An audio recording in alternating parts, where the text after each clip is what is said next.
Board में इसी प्रकार से पेपर आएगा, है ना, बिल्कुल ऐसे ही आएगा। तो चलिए फटाफट शुरू करते हैं और क्वेश्चन पेपर को एक एक करके प्रश्नों को जल्दी जल्दी सॉल्व करते हैं। देखिए पहला प्रश्न क्या कह रहा है, एक परिमेय संख्या और एक अपरिमेय संख्या का योग क्या होता है। एक परिमेय संख्या और एक अपरिमेय संख्या का योग क्या होता है, ये आपको है बताना।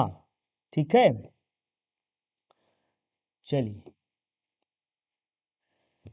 परिमेय संख्या और अपरिमेय संख्या को चाहे जोड़ो, घटाओ, गुणा, भाग कुछ भी करो, क्या आता है, सदैव अपरिमेय संख्या ही आती है। ये वाला ऑप्शन करेक्ट हो जाएगा। अगला प्रश्न कह रहे हैं कि संख्या 156 का अभाज्य गुणनखंड करना। 156 का अभाज्य गुणनखंड कर लो, या यहीं से फटाफट देख लो। ये चलिए कर लेते हैं। ये रहा 156, 2 से काटो, 2 सते 14, 2 अठे 16, 2 से काटो, 2 तियाँ 6, 2 नवा 18, फिर 3 से कटेगा, आएगा 13 तियाँ 39। ठीक है, तो 2 बार 2, 1 ठो 3, 1 13। ठीक है, तो कौन सा, सी वाला ऑप्शन यहाँ पे हमारा करेक्ट हो जाएगा। अगला प्रश्न लीजिए, कह रहे 3x धन 5y और 3x ऋण 5y।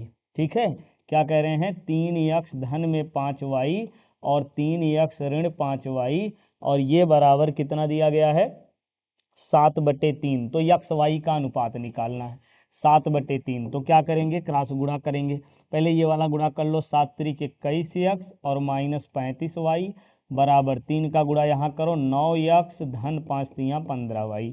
अब उठा के एक तरफ कर लो, 9x इधर आएगा, है ना, और 35 इधर बन जाएगा, और धन 15y तो है ही। अब इसमें से 21 में से 9 घटाओ तो कितना आएगा, 12x, और इधर इसको जोड़ दोगे, 5 5 10, 3 1 4 1 5। ठीक है, सही है ना। चलिए एक बार फिर से मिला लेते हैं, 7 त्रिक 21, 5 तियाँ 7 पचे 35, 3 तियाँ 9 15। ठीक है, तो 9 इधर आएगा, ये 35 प्लस हो जाएगा, तो 5 5 10, 3 4 5 वाई इतना हो जाएगा। तो यक्स बटे वाई हमको निकालना, तो इस वाई को इधर ले जाएंगे, 12 को इधर ले आएंगे, तो ये 50/12, यानी इसको काटोगे, यक्स बटे वाई बराबर, ये कटेगा 2, ये आएगा 25 और ये आएगा 6, तो ये हो गया हमारा 25/6। ठीक है, क्या ये समझ में आया। क्वेश्चन 2 में बी ऑप्शन सही है, चलिए बढ़िया है। क्वेश्चन 2 में ऑप्शन बी सही है, हाँ हाँ बिल्कुल बिल्कुल, ये 12 है, सॉरी। तो ये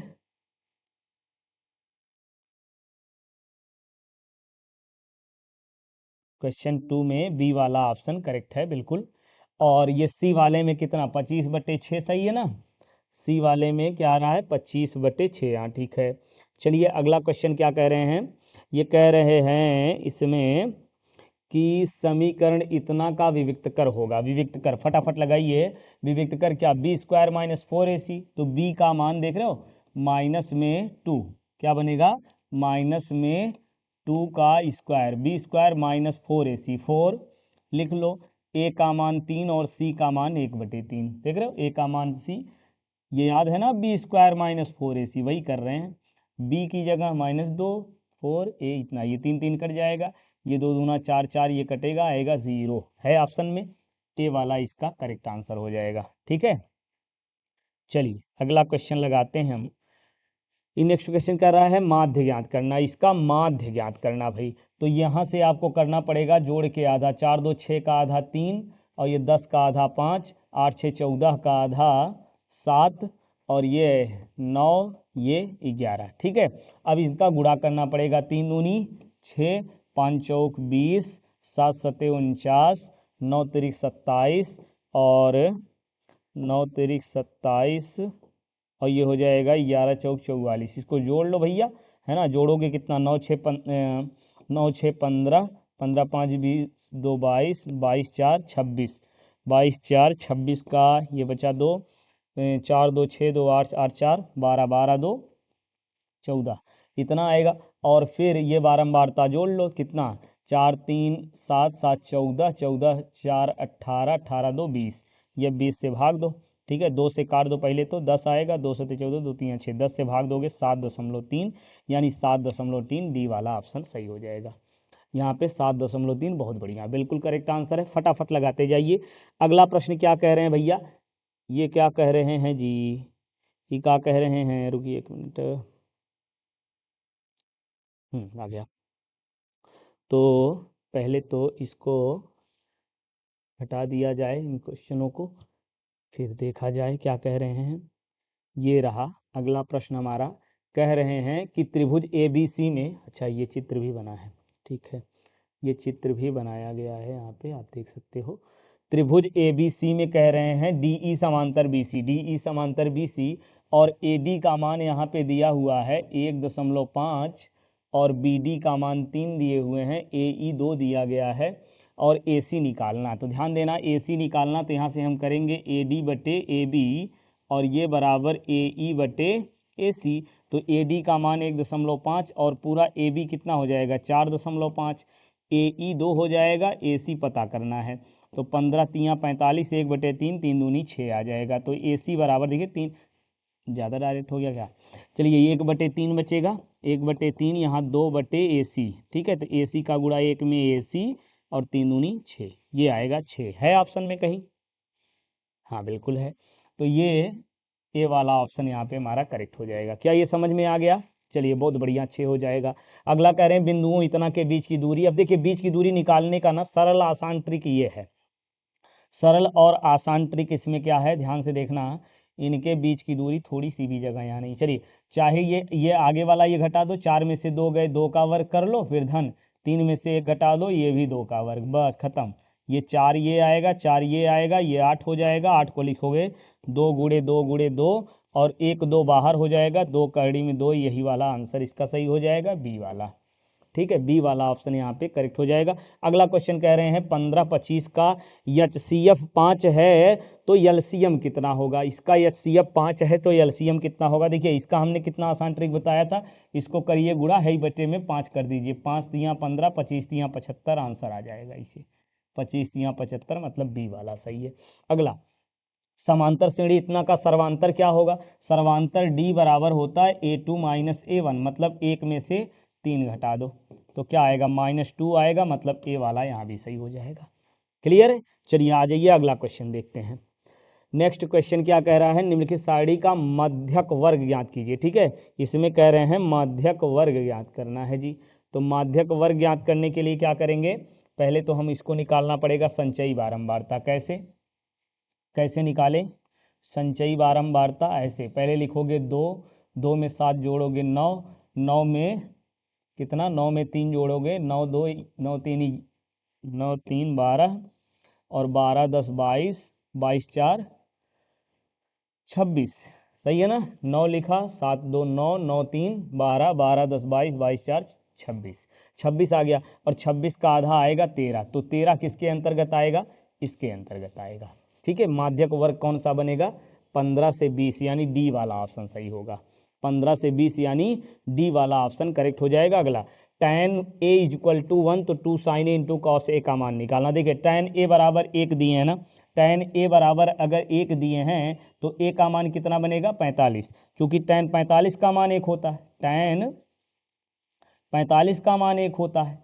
तो tan A बराबर 45, तो A का मान आ गया 45। अब यहाँ sin A की जगह यहाँ 45 रख लो, 2 sin 45 का मान 1/करड़ी में 2 और cos 45 का मान भी 1/करड़ी में 2, कड़ी में 2 कड़ी में 2 2 हो जाएगा, 2 से 2 गायब, 1 आएगा आंसर, यानी सी वाला ऑप्शन यहाँ पे करेक्ट हो जाएगा।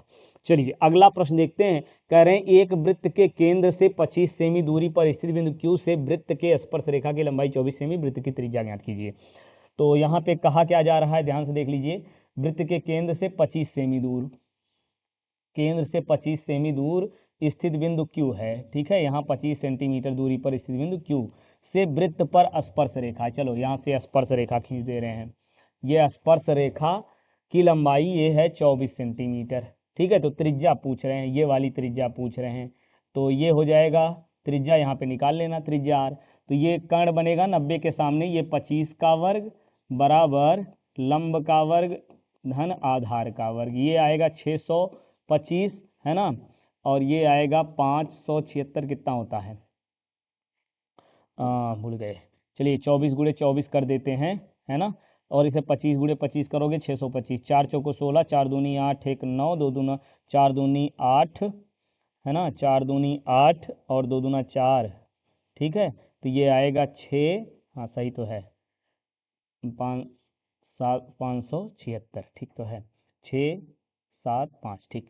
और धन आर स्क्वायर, अब ये आएगा आर स्क्वायर बराबर 625, है ना, क्या आएगा 625 माइनस 576, घटा दो भैया 9 और ये 4, तो आर बराबर कितना आएगा 7, 7 सत्ते 49, तो इसमें आ जाएगा 7, त्रिज्या कितनी बनेगी 7, ठीक है, ए वाला ऑप्शन यहाँ पे हमारा करेक्ट हो जाएगा।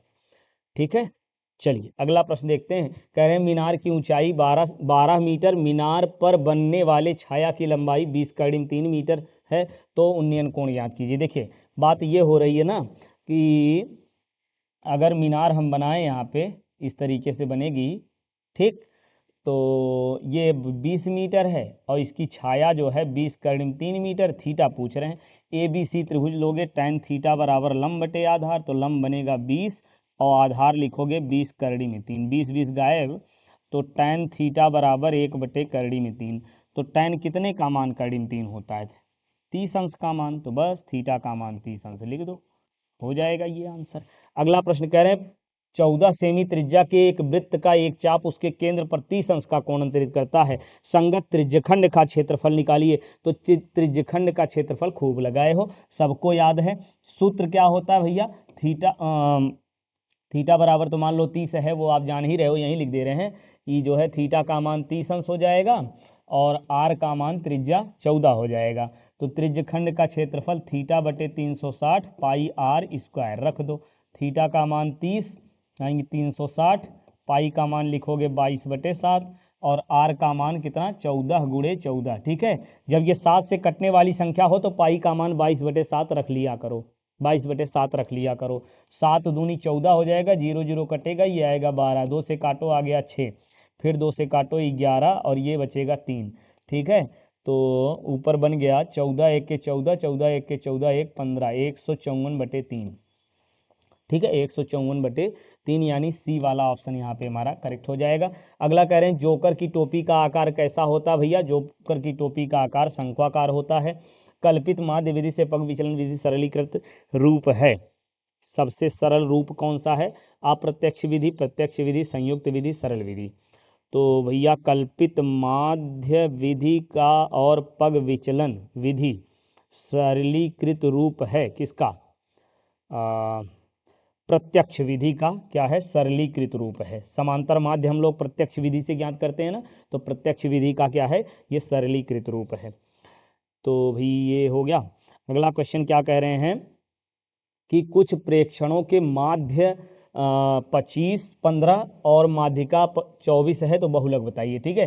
तो बहुलक बराबर क्या होता है, 3 गुणे माध्यक माइनस 2 गुणे माध्य, 3 गुणे माध्यक यानी 24 माइनस 2 गुणे माध्य कितना 15, तो 24 तियाँ 72 और ये 30, तो घटा दीजिए कितना आएगा 2 4 यानी 42, ठीक है, 42 यानी डी वाला ऑप्शन सही हो जाएगा, 42 यानी डी वाला ऑप्शन करेक्ट हो जाएगा। क्या ये समझ में आया। आ जाइए अगला क्वेश्चन कह रहे हैं एक पासे को एक बार फेंका जाता है तो सम संख्या प्राप्त होने की प्रायिकता, तो सम संख्याएं कितनी हैं, 2 4 6 3 ठो हैं, कुल संख्या कितनी 6, काट दो 1/2, है ना, हजारों बार ये प्रश्न आप लोग लगा चुके हो। जैसे सम संख्या आने की प्रायिकता वो भी 1/2 हो जाएगी, विषम संख्या यदि कहा होता तो ये भी 1/2 हो जाता, है ना, ये भी 1/2 हो जाता। तो अगला प्रश्न क्या कह रहे हैं, इतना का 7वां पद ज्ञात करना, इसमें 7वां पद ज्ञात करना है, तो 7वां पद क्या होगा a + 6d, 7वां पद क्या बनेगा a + 6d, वैल्यू रखो, a का मान लिखोगे -6 + 6 इंटू डी की वैल्यू, ये बनेगा -4 -6, ठीक है, तो ये बनेगा -4 + 6 = क्या 2, तो डी की वैल्यू 2 आ गई, बस हो गया। ये 6 दूनी 12, देख रहे हो 6 - 6 धन 12, तो 12 में से 6 गए 6, यानी ये डी वाला ऑप्शन करेक्ट हो जाएगा, ये वाला ऑप्शन यहाँ पे सही हो जाएगा। अगला प्रश्न अब आ गया भैया खंड बा वाला, ठीक है, खंड बा के प्रश्नों को सॉल्व करते हैं। कह रहे हैं सभी खंड कीजिए, एक लंबवृत्तीय शंकु की ऊंचाई तथा आधार का व्यास क्रमशः 48 सेंटीमीटर और कितना है 28 सेंटीमीटर, शंकु का आयतन याद कीजिए।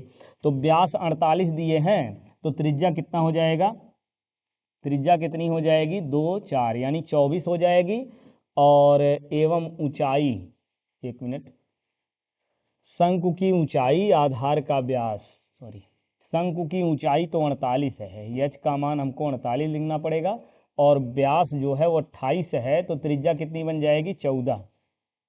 आयतन ज्ञात करना है, आयतन 1/3 पाई आर स्क्वायर, या छोटा रख दीजिए 1/3 पाई का मान 22/7, और त्रिज्या का मान लिखोगे 14, ऊंचाई लिखोगे 48। ठीक है, तो 7 दूनी 14 काटो, 3 से काट दो, 3 1 3, और 3 6 18, ठीक है, 16 3 48 होता है। और यहाँ बच गया हमारा 22 गुणे 16 दूनी 32। अब ये 22 दूनी 44 आएगा, 4 बचेगा, 22 तियाँ 66, 66 4 70, तो 704 आएगा इसका आंसर। क्या बनेगा? 704।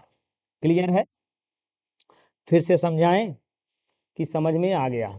देखिए, शंकु का जो क्षेत्रफल होता है, एक मिनट, शंकु का जो आयतन होता है वो होता है, शंकु का आयतन 1/3 पाई आर स्क्वायर एच।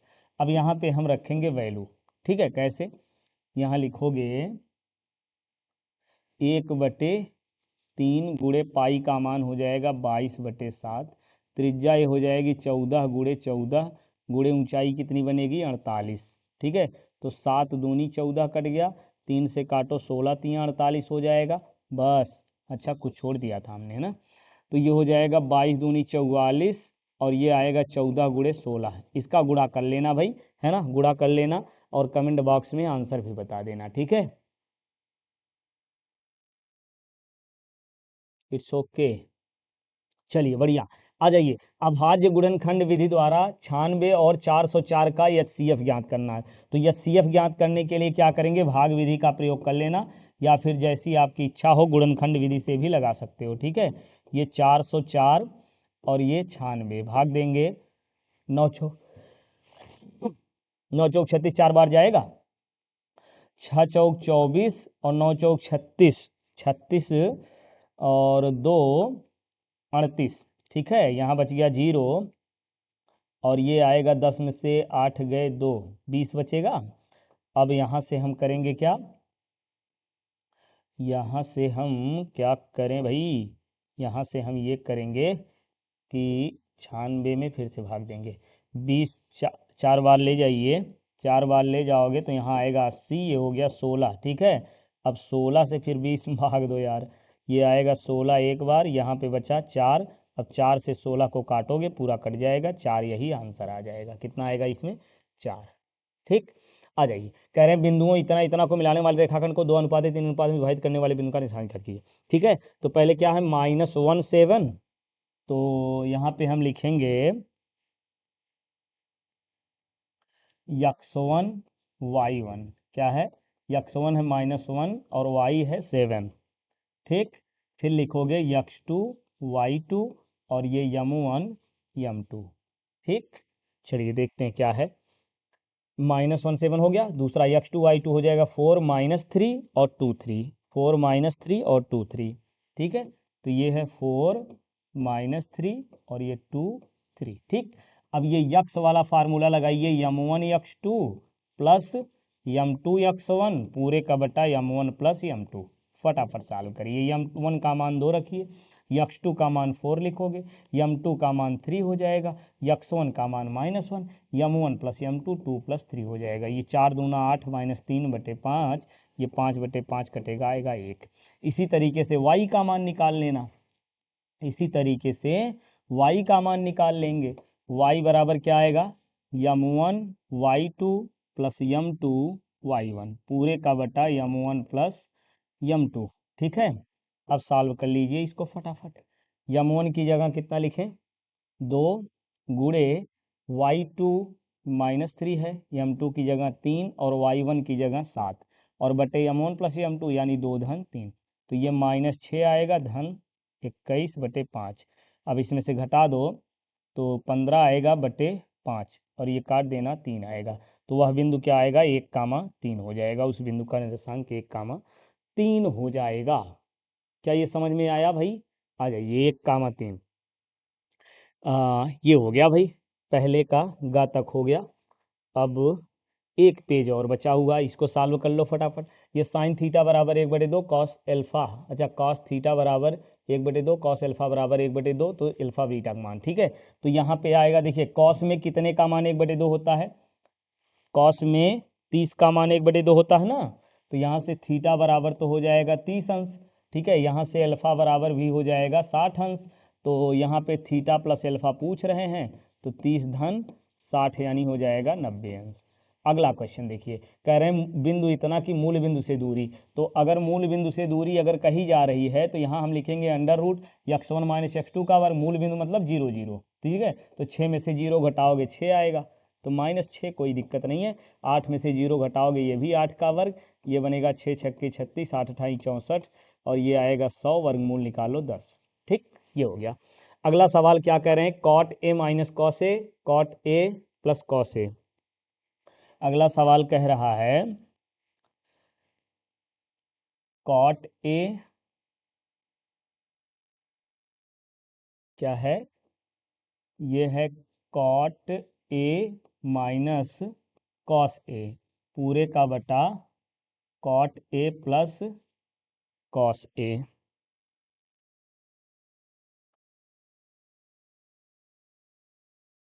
बराबर क्या ले आना है, cot A minus cos A, cot A plus cos A, ऊपर माइनस है नीचे प्लस है, ऊपर माइनस हाँ नीचे प्लस। ठीक है, और बराबर ले आना है कोसेक ए -1 और कोसेक ए +1, ये ले आना है कोसेक ए -1 और नीचे है कोसेक ए +1।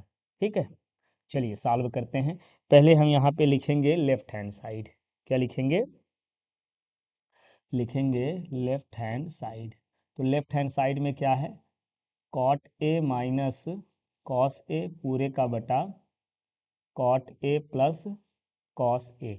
अब इस कॉट को क्या लिखोगे, कॉस ए बटे साइन ए, और माइनस ये कॉस ए बच जाएगा यहाँ, इसको लिखोगे कॉस ए बटे साइन ए, अब की बार प्लस में कॉस ए हो जाएगा, ऊपर से कॉस ए कॉमन ले लो, तो कॉस ए जब कॉमन लेंगे तो यहाँ 1 बचेगा, 1/sin, क्या बच गया 1/sin -1, और नीचे कॉस कॉमन लो, फिर यहाँ भी बचेगा 1/sin +1, ही तो बहुत आसान है यार, कॉस कॉस कर गया, 1/sin का हो जाता है कोसेक ए -1, और नीचे हो जाएगा कोसेक ए +1। ठीक है, लेफ्ट हैंड साइड यही हो जाएगा राइट हैंड साइड। क्लियर, आगे बढ़ें, या 90 आंसर आया, किसमें 90 आंसर आया 90 नहीं आएगा, 90 नहीं आएगा, 10 आएगा। हाँ अच्छा, वो घ वाले में 90 आएगा। चलिए बढ़िया, ये प्रूफ हो गया ना। आ जाइए, अगला कह रहे हैं किन्हीं 5 प्रश्नों को हल कीजिए, इसमें 5 प्रश्नों को हल करना, हम सभी को हल करेंगे। कह रहे हैं 17वां पद 10वें पद से 7 अधिक है, सर्वांतर ज्ञात करो। 17वां पद 10वें से 7 अधिक है, ठीक है, 17वां पद, तो यहाँ हम लिखेंगे 17वां पद जो है वो 10वें पद से 7 अधिक है, ये वाला 7 अधिक है तो इसमें 7 जोड़ दो। प्रथम पद इसमें 17वां पद कितना बनेगा, a + 16d और a + 9d + 7, ए से ए कट जाएगा, और ये आएगा 16d ऋण 9d, और ये बराबर 7, इसमें से घटाओ 9 7 16, 7d बराबर 7, तो d बराबर 7/7 कटेगा, तो d का मान 1 आएगा। हो गया सर्वांतर, ठीक है, हो गया ये। ठीक है, कह रहे हैं 17वां पद 10वें पद से 7 अधिक है, तो 7 जोड़ दिया। अगला क्वेश्चन क्या कह रहे हैं भैया, कह रहे हैं कि इतना के मूल ज्ञात करना है, इसके क्या करना है, मूल ज्ञात करना है, और मूल ज्ञात करने के लिए करड़ी में 2x², क्या है, करड़ी में 2x² धन 5x, और ये धन 5 करड़ी में 2, 5 करड़ी में 2 बराबर 0। ठीक है, अब इसका हल यक्स बराबर करोगे -b + -√b² -4ac अपान 2a। ठीक, अब इसको सॉल्व करो फटाफट, तो यक्स बराबर आएगा -b।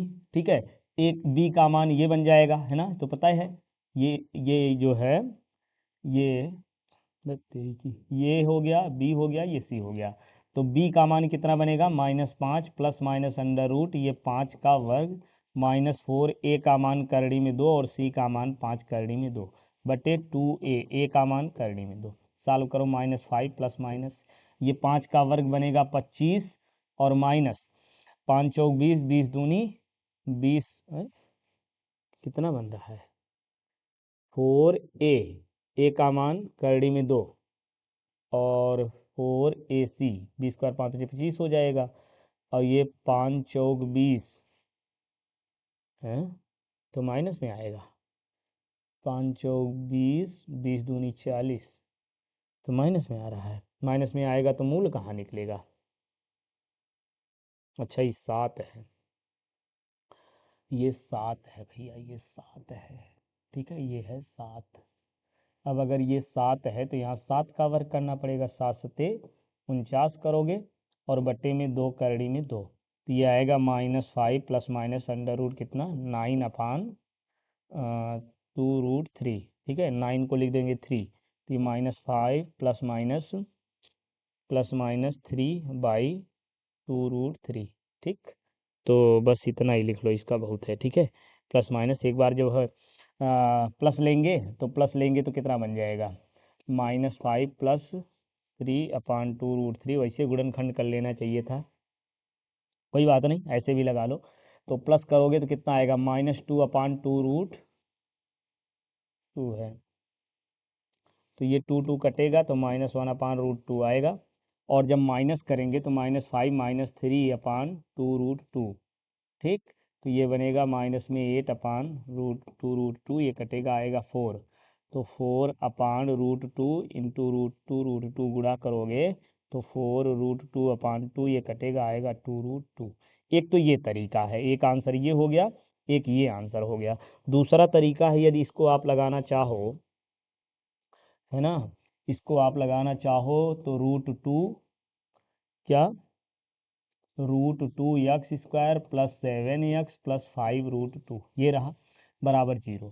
तो ये बनेगा √2x² प्लस, देख रहे हो 5 दूनी 10, तो ये 5x और प्लस 2x और प्लस 5√2 = 0। यहाँ से x कामन लो तो √2x प्लस 5 बचेगा, और यहाँ से √2 कामन ले लो तो √2x प्लस 5 बचेगा।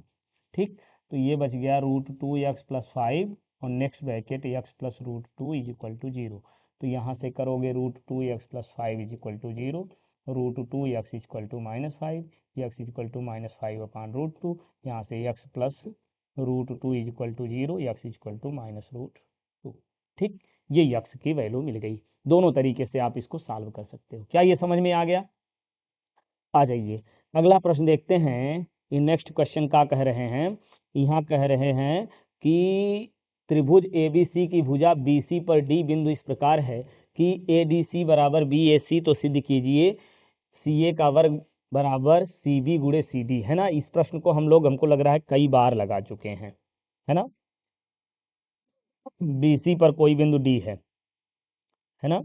यहाँ पे चलिए देखते हैं, ये त्रिभुज ABC बनाते हैं पहले। त्रिभुज ABC, BC पर कोई बिंदु D है और इस AD को यहाँ पे मिला देना है, AD को यहाँ पे मिला देना है। ठीक है, सबसे पहले हम लिखेंगे दिया है। दिया है क्या? यहाँ लिखोगे दिया है त्रिभुज में ABC में BC पर क्या है? BC पर बिंदु D है। इस प्रकार है कि कोण, कौन सा कोण? ADC बराबर BAC, ADC बराबर BAC। तो सिद्ध करना है, क्या सिद्ध करना है भाई? फटाफट देखो, एकदम स्पीड से लगाओ। ठीक है, तो सिद्ध करना AC CB CD। यहाँ से सिद्ध करना है AC का वर्ग बराबर CB गुणे CD, ये सिद्ध करना है भैया। तो ये हमारा चित्र बन गया, ये बन गया ये बन गया चित्र। ठीक, ये बन गया चित्र और ये हो गया दिया है और सिद्ध करना है। इसको उठा के ऊपर लिख लो चित्र। फिर इसके बाद लगाओगे उपपत्ति। उपपत्ति में क्या लिखोगे? कौन कौन से जो त्रिभुज हैं वही दोनों ले लो। त्रिभुज ADC व त्रिभुज BAC में, इन दोनों में देखिए ADC दिया हुआ है, ADC बराबर कोण BAC, ये तो दिया है, यहाँ लिख लोगे ये दिया है। अच्छा, अब आ जाओ यहाँ पे ADC और BAC ये बराबर हो गया। अब ADC देख रहे हो, ADC ये वाला, इसका D हमने ले लिया और ए बी सी इस बड़े वाले का ए ले लिया। ठीक है, फिर अब क्या करना है, इसके बाद अब हमको करना है कौन सा, ये सी वाला दोनों में है, तो सी, इसका सी कैसे लिखोगे, ए सी डी, और इसका सी कैसे लिखोगे, बी सी ए लिखोगे। ठीक है, ये उभयनिष्ठ हो जाएगा। अब इसके अलावा एक कोण और बचा, उसको भी लिख लो, डी सी हो गया। अब ए बचा हुआ है, ए लिख लेना, डी ए सी, यहाँ बचा क्या, ए और सी लिख दिया, बी बचा हुआ है तो ए बी सी लिखोगे। ठीक है, अब यहाँ लिखोगे एंगल एंगल समरूपता से, ये समरूप हो गए, और जब समरूप हो गए ना तो संगत कोण, संगत भुजाओं का अनुपात समान होगा। क्या होगा, संगत भुजाओं का अनुपात समान होता है, यहाँ लिखना पड़ेगा संगत भुजाओं का अनुपात क्या होता है, समान होता है। तो संगत भुजाओं का अनुपात बराबर करते हैं। देखिए ए सी इधर का, देखिए बीच वाला पॉइंट हटा दो, सामने वाली भुजा मिल जाएगी। जैसे ए डी सी के सामने की भुजा ए सी है, देखिए ए डी सी के सामने की भुजा कौन है, ए सी, यही डी हटा दो ए सी बच जाएगा। फिर वैसे ए हटा दो, सामने की भुजा मिल जाएगी बी सी, तो ए सी बटे बी सी मिल गया। फिर यहाँ से देख लो ए डी बटे बी ए मिल जाएगा, ए डी बटे बी ए मिल जाएगा। यहाँ से क्या मिलेगा, डी सी बटे ए सी मिल जाएगा। तो भैया हमको ए बी और ए डी और ए बी की ज़रूरत है नहीं, तो इसको हटा दो यहाँ से, इसके कोई काम नहीं है। ठीक, चलिए अब लिख दिए हैं तो एक लाइन और लगा दे रहे हैं। यहाँ लिखेंगे या ए सी बटे बी सी बराबर डी सी बटे ए सी, क्रॉस गुणा कर लेना, ए सी का वर्ग बराबर बी सी गुणे डी सी, यही प्रूफ करना था, ये प्रूफ हो गया। ठीक है, बात समझ में आई। आ जाइए अगला क्वेश्चन लीजिए। अगला क्वेश्चन क्या कर रहे हैं कि इस चतुर्भुज ए बी सी डी के वृत्त के परिगत एक चतुर्भुज खींचा गया, सिद्ध कीजिए A B C D A D B C. ठीक है, तो यहाँ पे हम लिखेंगे, दिया है, क्या लिखोगे, दिया है त्रिभुज चतुर्भुज ए बी सी डी, क्या चतुर्भुज, क्या आएगा, ए बी सी डी में ए बी सी डी क्या है, एक परिगत चतुर्भुज है, एक परिगत चतुर्भुज है, एक परिगत चतुर्भुज है। फिर यहाँ पे हम लिखेंगे क्या, सिद्ध करना है।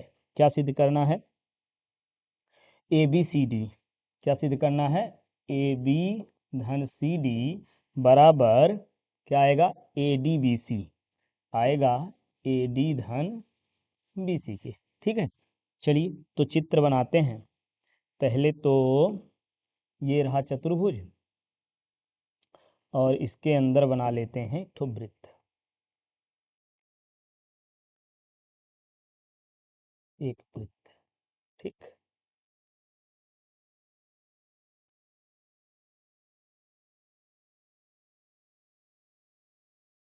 हो गया।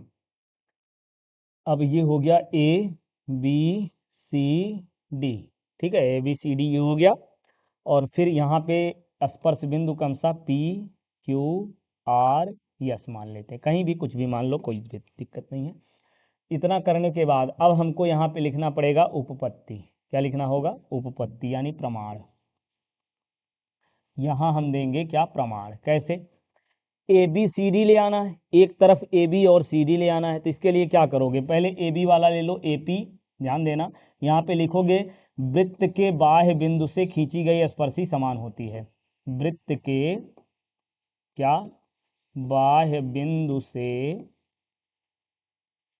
खींची गई स्पर्शी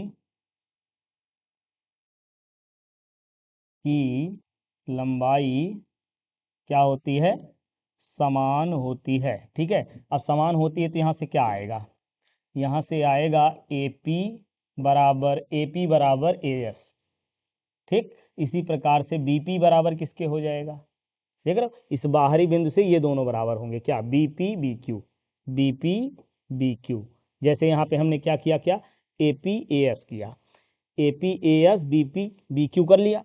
अब फिर इसके बाद यहाँ से लीजिए सी आर, क्या, सी आर बराबर क्या आएगा, सी आर देख रहे हो ये दोनों, सी आर सी क्यू।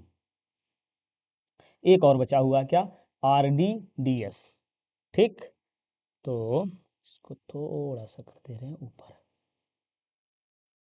एक बचा हुआ क्या, आर डी डी एस, यहाँ से आएगा आर डी बराबर डी एस। इसको बनाओ समीकरण 1 2 3, ये बनेगा 4। अब क्या करेंगे, अब यहाँ से हम लिखेंगे समीकरण 1 2 3 4 को जोड़ने पर, समीकरण 1 2 3 व 4 को क्या करेंगे, जोड़ देंगे। जोड़ने पर तो चलिए जोड़ते हैं। यहाँ से आएगा हमारा ए पी धन बी पी, ए पी धन बी पी धन सी आर और धन आर डी, और इधर बनेगा क्या, ए एस धन बी क्यू, ए एस धन बी क्यू और धन सी क्यू और धन बनेगा डी एस। ठीक, अब जोड़ो, देखो ए पी बी पी जोड़ो, ए पी बी पी जोड़ो, क्या बनेगा, ए बी बन जाएगा। और फिर देखो सी आर आर डी कहाँ गया, सी आर आर डी कितना बन जाएगा, डी सी, है ना, देखिए आ गया आधा। अब इधर देखो, इधर हमको ए डी ले आना, ए डी कहाँ है, ए एस एस डी जोड़ लो, ए एस और एस डी इन दोनों को जोड़ो, क्या बनेगा, ए डी।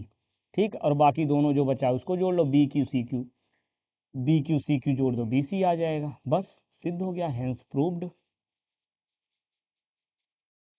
ठीक, ये प्रूफ हो गया। ओके, चलिए आ जाइए अगला क्वेश्चन देखते हैं। फिर नेक्स्ट क्वेश्चन क्या कह रहे हैं कि कह रहे हैं कि यदि दिए गए आवृत्ति वितरण के आंकड़ों का माध्यक 28.5 है तो x और y के मान ज्ञात कीजिए। ठीक है, माध्यक, तो वही इसका चित्र तो बनाना ही पड़ेगा, ये बनाते हैं।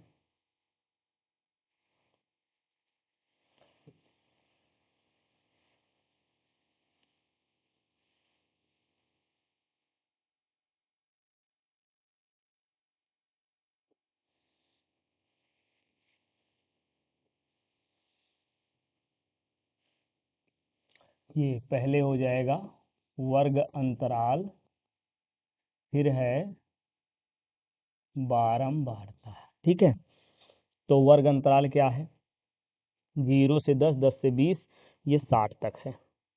ठीक, 0 से 10, 10 से 20, 20 से 30, 30 से 40, 40 से 50, 50 से 60, ये हो गया।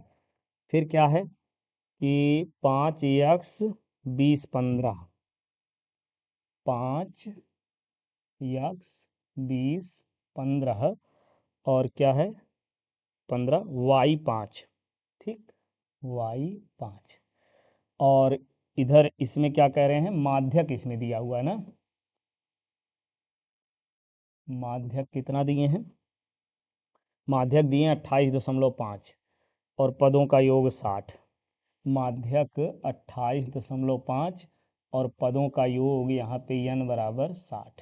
चलिए यहाँ लिख दे रहे हैं 60, इन सब का योग जो है, इन सब का योग 60 दिए हैं। चलिए, तो पहले क्या निकालोगे, संचयी बारंबारता। कैसे निकालोगे संचयी बारंबारता, पहले लिखोगे 5, यक्स जोड़ो 5 धन यक्स, ठीक है, या यक्स धन 5 लिखो, अच्छा लगेगा, ये यक्स धन 5, फिर इसमें 20 जोड़ दो तो यक्स धन 25, फिर यक्स धन 25 5 30 40, फिर यक्स धन वाई धन 40, फिर यक्स धन वाई धन 45। ठीक है, और यहीं पे दिया हुआ है यक्स धन वाई धन 45 बराबर ये 60 दिए हुए हैं, तो यक्स धन वाई बराबर 60 ऋण 45, तो यक्स धन वाई बराबर आएगा 15। ठीक है, 10 से 5 ये 15, समीकरण 1 हो गया। अब माध्यक अगर कह रहे हैं 28.5, माध्यक अगर कह रहे हैं 28.5, तो ये 20 और 30 के बीच में है। ठीक, तो ये बन जाएगा हमारा यफ, ये क्या बन जाएगा यफ, और ये बन जाएगा सी। ठीक, अब फार्मूला हम लगाएंगे माध्यक वाला, क्या करेंगे, माध्यक वाला फार्मूला लगाएंगे। आ जाइए, यहाँ लिखोगे माध्यक बराबर यल प्लस n बाई 2 और माइनस सी बटे यफ और गुणे में यच लगाइए। यल का मान कितना बनेगा 20 और धन n बाई 2, n बाई 2 मतलब n का मान 60 है, n का मान कितना है 60 है, तो 60 बटे 2 और माइनस सी का मान आएगा, सी का मान आएगा यक्स प्लस 5। ठीक है, और बटे में क्या बनेगा यफ, यफ का मान बन गया 20 और यच का मान आ गया 10, 10 से काट दो ये 0, अब यहाँ बच गया हमारा 20, तो 20, माध्यक दिया हुआ है 28.5, सरल कर लेना इसको। ये आएगा 30 माइनस यक्स माइनस 5/2। अब ये 20 घटा दो, यहाँ पे 8.5 आएगा और ये बराबर बचेगा 30 में से 5 गया, ये बचा 25 माइनस यक्स पूरे का बटा 2। 2 से गुणा करो, 5 दूनी 10, 8 दूनी 16, 17 आएगा। 17 बराबर क्या, 25 माइनस यक्स, तो यक्स बराबर आएगा 25 ऋण 17, घटा दो 8। ठीक है, तो यक्स का मान आ गया 8, यक्स का मान इसमें रख लेना, वाई का मान आ जाएगा 15 माइनस यक्स, यक्स का मान 8, 8 7 15, 7 आएगा, वाई का मान 7 आ गया, यक्स का मान 8 आ गया। क्लियर। चलिए अगला प्रश्न देखते हैं। ये नेक्स्ट क्वेश्चन क्या कह रहे हैं, इसमें कह रहे हैं कि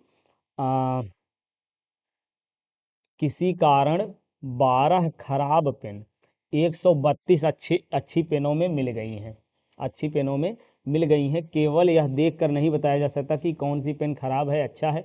इस मिश्रण से एक पेन यादृच्छा निकाले जाते हैं, निकाले गए पेन का अच्छा होने की प्रायिकता कितनी होगी। देखिए अच्छी पेन कितनी है, यहाँ पे आप लिखोगे कुल परिणाम, पहले क्या लिखोगे, कुल परिणाम। कुल परिणाम कितना आएगा, अच्छी और खराब कुल मिला लो 4, और ये 3 1 4 1, 144 हो गया। और खराब होने की प्रायिकता यानी अनुकूल परिणाम 132, बस यही काट दो, 12 से काट दो, कर जाएगा 12 1 के 12, 12 1 के 12 और 12 बरहिया में 144, 11/12 इसका आंसर आ जाएगा।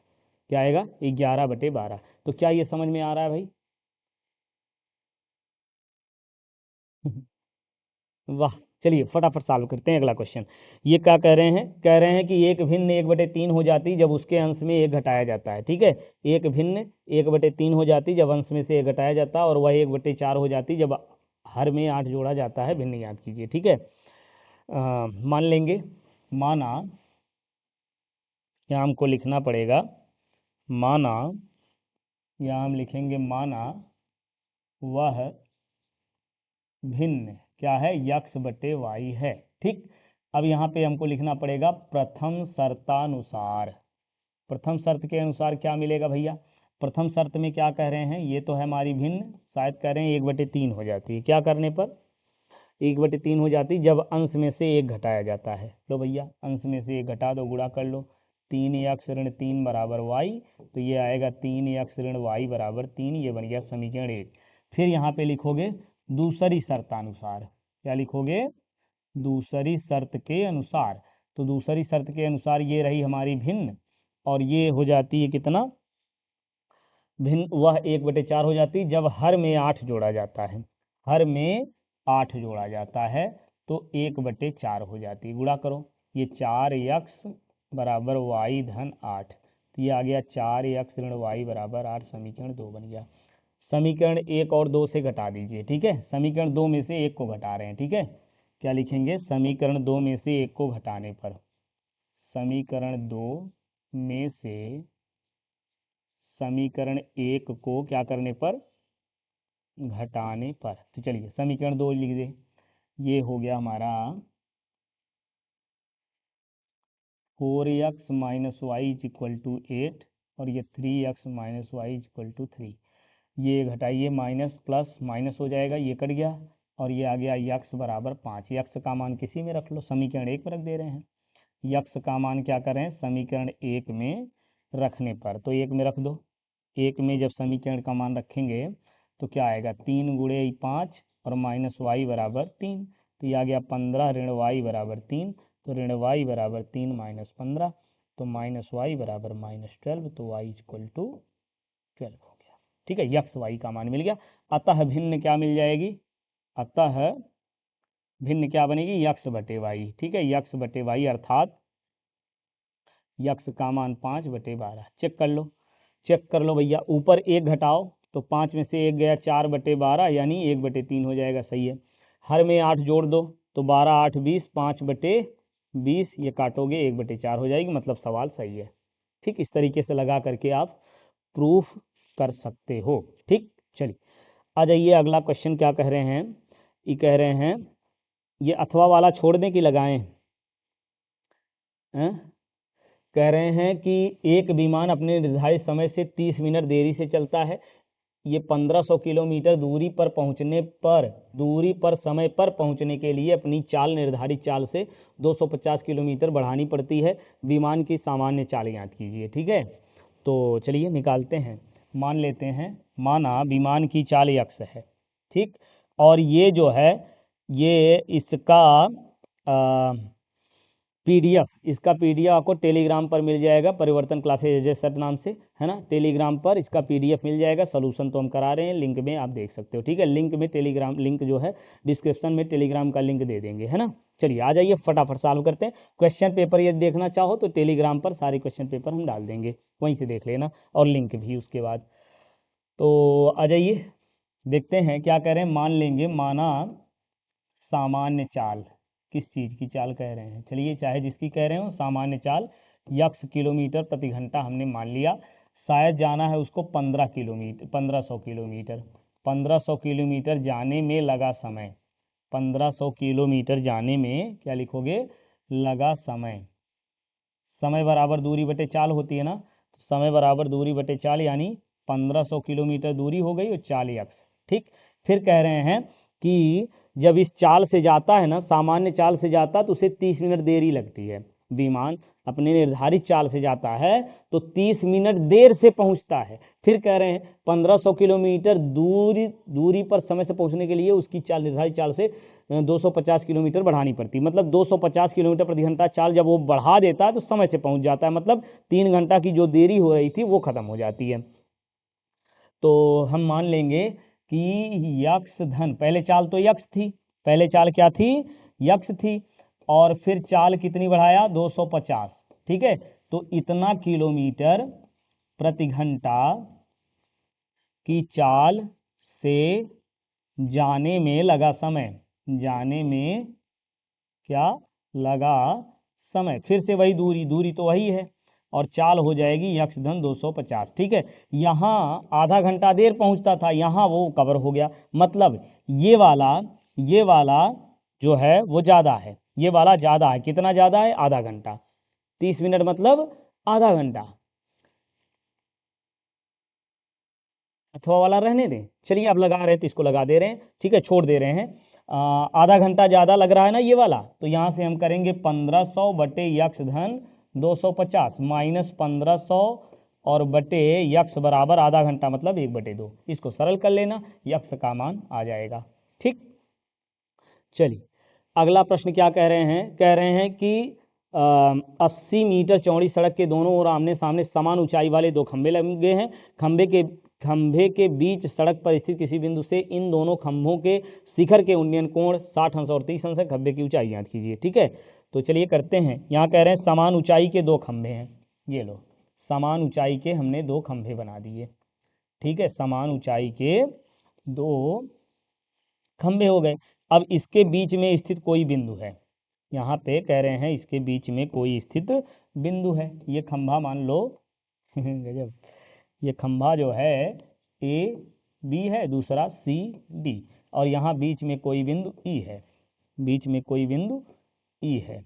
ठीक है, और ई से दोनों खंभों के शिखर के उन्नयन कोण क्रमशः इस 80 मीटर है ना, अच्छा 80 मीटर है, ये कह रहे हैं 80 मीटर है, ये वाली दूरी जो है ये 80 मीटर है टोटल। ठीक, तो एक खंभे से दूरी यक्स मान लो, तो दूसरी वाली हो जाएगी 80 माइनस यक्स। ठीक, और उन्नयन कोण क्रमशः क्या कह रहे हैं, उन्नयन कोण क्रमशः 60 और 30 अंश कह रहे हैं। उन्नयन कोण जो है वो पहले वाले से, यहाँ से मान लेते हैं ये 60 हो जाता है और ये 30 हो जाता है। ठीक, चलिए अब उन्नयन कोण ये वाला 60 अंश है और इधर वाला 30 अंश, बस। अब चलिए इसको सॉल्व करते हैं। यहाँ पे लेंगे त्रिभुज ए बी ई में, ए बी ई में क्या लिखोगे, tan 60, और tan 60 बराबर लंब बटे आधार, तो ऊंचाई तो एक समान है तो ऊंचाई h लिखोगे। ठीक है, सवाल लगाने से पहले यहाँ आपको एक लाइन लिखना पड़ेगा। माना खंभे की ऊंचाई h व बिंदु की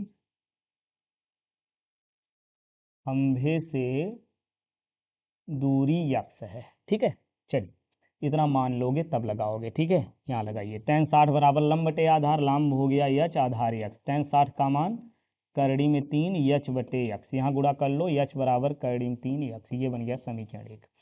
अब ये 30 अंश वाला त्रिभुज ले लेना। 30 अंश वाले त्रिभुज में क्या लिखोगे, त्रिभुज DCE, क्या लिखोगे DCE में यहाँ क्या लिखेंगे tan 30 बराबर लंब बटे आधार, आधार कितना बनेगा 80 माइनस यक्स, tan 30 का मान 1 बटे करड़ी में 3 यच बटे ये आया 80 माइनस यक्स, गुणा कर लो, ये 80 माइनस यक्स बराबर करड़ी में 3 यच। अब यच का मान रख लो, तो 80 माइनस यक्स बराबर करड़ी में 3, यच का मान कितना लिखोगे करड़ी में 3 यक्स, तो ये आ गया 80 माइनस यक्स और ये 3 यक्स, तो ये 3 यक्स धन यक्स बराबर आ गया 80, तो ये आ गया हमारा 4 यक्स बराबर 80, तो यक्स बराबर 80 बटे 4 करोगे तो कितना आएगा 20, तो एक तो आ गया 20 और दूसरा आ जाएगा इसमें से घटा देना 60। और ऊंचाई की बात करें तो यक्स का मान 20 आ गया, तो ऊंचाई आ जाएगा 20 करड़ी में 3, ऊंचाई देखिए 20 करड़ी में 3 और एक खंभे से दूरी 60, दूसरे खंभे से 20, क्या हो गया हमारा। ठीक है, चलिए इसका, अच्छा इसमें अथवा वाला भी दिया हुआ होता है कि एक बिंदु से 20 मीटर ऊंचे भवन के शिखर पर लगे एक मीनार के तल और शिखर के उन्नयन कोण 45 और 60 अंश है, मीनार की ऊंचाई ज्ञात करनी है ना। चलिए आ जाइए, अब बनाते हैं यहाँ पे, ये शिखर हो जाएगा हमारा, चलिए डायरेक्ट त्रिभुज बनाते हैं ना, ये समकोण त्रिभुज से हम लोग समझ लेते हैं चित्र को। चलिए क्या कह रहे हैं कि भूमि के एक बिंदु से 20 मीटर ऊंचे भवन के शिखर पर लगे मीनार, तो यहाँ पे 20 मीटर ऊंचा जो भवन है इस पर एक मीनार रखी हुई है, 20 मीटर ऊंचा ये है हमारा भवन। ठीक है, अब इसके ऊपर मीनार रखी हुई है, इसके ऊपर जो है ये है मीनार, इसके ऊपर है मीनार।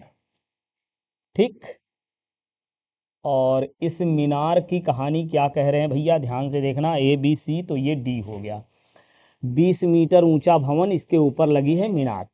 अब कह रहे हैं कि मीनार के तल और शिखर के उन्नयन कोण 45 और 60 अंश है, मीनार के तल और शिखर के जो उन्नयन कोण है वो 45 और 60 अंश है।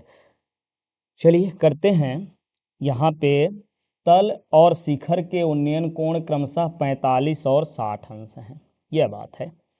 ये नीचे ये वाला कोण बन जाएगा हमारा 45 और ये पूरा ये वाला बन जाएगा 60 अंश। ठीक, अब पूछ रहे हैं कि मीनार की ऊंचाई, इस मीनार की ऊंचाई हम मान ले रहे हैं यच, और ये आधार वाली ये दूरी यक्स मान लेंगे। ठीक है, अब बाकी आगे की कहानी आपको पता ही है ना। चलिए सॉल्व कर लेंगे ना, इसको सॉल्व कर लेंगे कि हम करें। ABC में क्या करोगे, यहाँ पे लोगे tan 45, क्या लिखोगे tan 45 बराबर लंब बटे आधार, यानी 20 बटे यक्स और 45 का मान 1 हो जाता है, तो 20 बटे यक्स यानी यक्स बराबर 20 मीटर।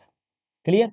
अच्छा जी, अब ये 60 वाला बड़ा वाला त्रिभुज ले लो, तो बड़ा वाला त्रिभुज बनेगा DBC में, त्रिभुज DBC में, तो यहाँ हम लिखेंगे tan 60 अंश बराबर लंब बटे आधार, तो ये लंब पूरा इतना बन जाएगा, इतने का मतलब क्या, ये यच और ये 20, तो ये बनेगा यच धन 20 और आधार तो यक्स हो गया।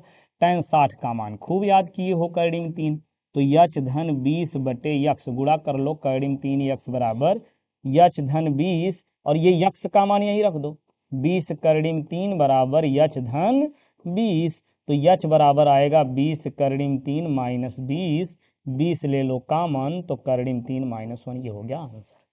ठीक है, क्या हो जाएगा 20 करड़ी में 3 माइनस में 20, यही है, 20 कॉमन लेंगे ना, और 20 जब कॉमन लोगे करड़ी में 3 माइनस 1, ये हो जाएगा आंसर।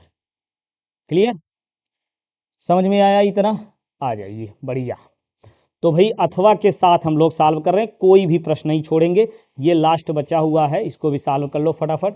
कह रहे हैं एक ठोस एक शंकु के आकार का जो समान आधार त्रिज्या के अर्धगोले पर आरोपित है। क्या कहानी है कि एक ठोस शंकु के आकार का है, ठीक है, और समान आधार के त्रिज्या वाले अर्धगोले पर आरोपित है।